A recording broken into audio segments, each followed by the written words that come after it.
Hey guys, it's Iron Gone, and we're playing some Overlord map. Overlord map.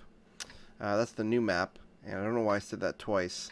And I am playing the AMX AC MLE 46. AMX AC 46 for short, whatever. XVM is still broken, sorry about that, guys.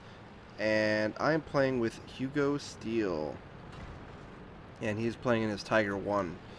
Now, um, this tank is a Tier 7 tank destroyer. It ends up being the Foch. The Tier 10 is the Foch 155, I believe. And it's a great little tank. Unfortunately, you have to do a little bit of grinding through the AMX V or ARL V39, which I think is a terrible tank. And before that, you get to play the Bathtub, whose actual name eludes me, but is a great tank. So there's some ups and downs in this tank line. But what I'm going to show you here is how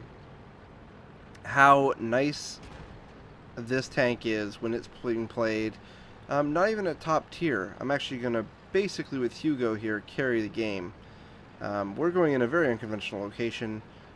This is not somewhere where I would normally say, hey, you're going to do great, bring your tank destroyer this way. Right off the bat, Tiger 2. Hugo is playing very aggressively, getting right up in their face. I am trying to get some shots in. Put one in the T34 there. Or T44, I'm sorry. Now you'll notice the massive amount of damage this gun does per shot. This is the top cannon. It does 300 average damage with a penetration of 232. Premium ammo is 263. And high explosive is pretty much useless unless you're going to be stopping a cap on a base. But you got about a 9...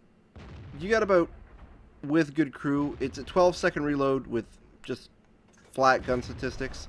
You can get it down a little bit less than that. But 6 rounds a minute. Oh, sorry, so 10 seconds. My math is off today. And you can see this, the punishing fire I'm putting out, is these guys keep poking the corner to try to finish off Hugo and his Tiger. Here comes the Sherman Jumbo gave me his side. And this is nice because they're all driving out and giving me their nice, easy shots. The Lao hits me. The Tiger 2 hits me. I am not happy about that situation. If we take a look, one of them right through that hatch, that is a weak point. The other one right through the front plate, so, somebody had high enough penetration. The frontal armor on this is 120 millimeters, so it is quite bouncy.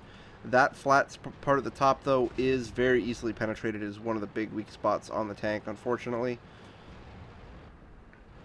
However, this gun, I really like this gun.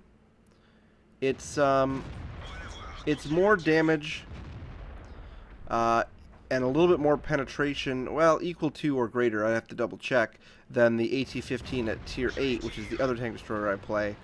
This tank very reliably pens anything it comes up against, unless you are fighting a Tier 9 heavy, shooting it in, like, the strongest part. So I've been punishing them all along, and I see this WZ-131 coming after the E-25. I put one shot into him. I'm warning Hugo. I'm saying, hey, watch out. This guy's going to come around. He's going to kill one of us. We're both very low health. Hugo puts a shot into him, draws his attention, and takes him out.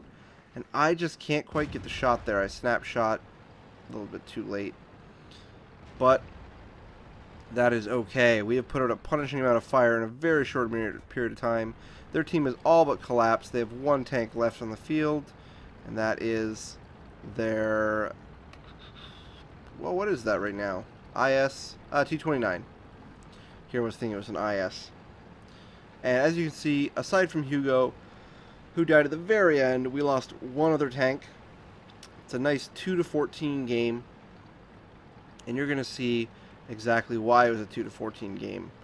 A large number of enemies came our way. We managed to hold them off. The rest of our team did a very good job as well. But at the end of the day, this Tier 7 of mine did a massive amount of damage. It's really thanks to Hugo for distracting them, allowing me to put shots on. Normally I wouldn't want to play this close. You will find that this tank at medium to long range, though, bounces a lot of bullets, and you could put damage out reliably. Let's take a look at statistics. Alright guys, so let's take a look here.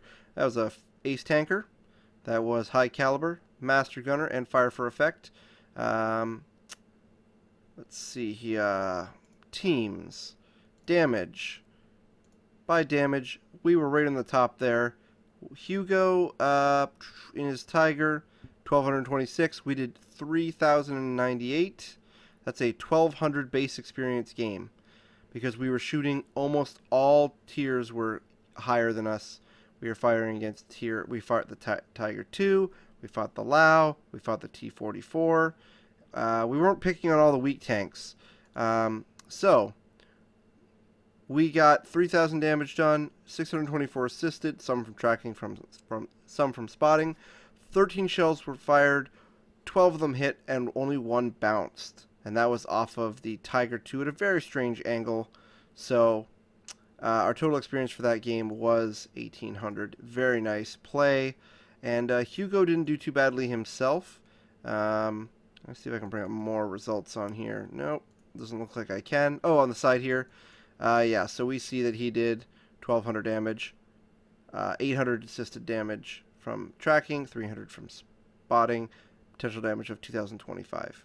So not too bad at all for such a short game. The DPM on this tank is only about 1,800. So not very good DPM on this tank, raw stats. But in terms of what it can potentially do, it'll almost always do that. Very few things that it faces will bounce. So it's got a bouncy front. It can fight. It's got a decent amount of HP. It does a lot of damage. And these kind of matches are not too bad at all. I've played less than 100 games in mine so far, and I have managed to get my first mark on that fairly easily. I just received that. So as you can see, we received 4 hits, and only 2 of them bounced, only 2 of them went in. So we took potential damage that would have killed us, but somehow we managed to pull through. So guys, that's just a quick little game showcasing my AMX AC MLE 46. I hope to bring you some more videos in it, showing kind of what it can do. It can move very fast with the top engine, and hopefully I can show you guys some of the Tier 8, Tier 9, and Tier 10 in this line going forward. If there's anything you would like to see, a particular tank you're interested in learning to play, or would like to ask me questions about, I am not the greatest player on the planet. I am not the worst player on the planet. You can get some answers if you are just starting out and you want some average feedback from an average player. Feel free to post a comment below, leave me a like, and of course, subscribe. As always, I'm Iron Gone, and you guys, take care.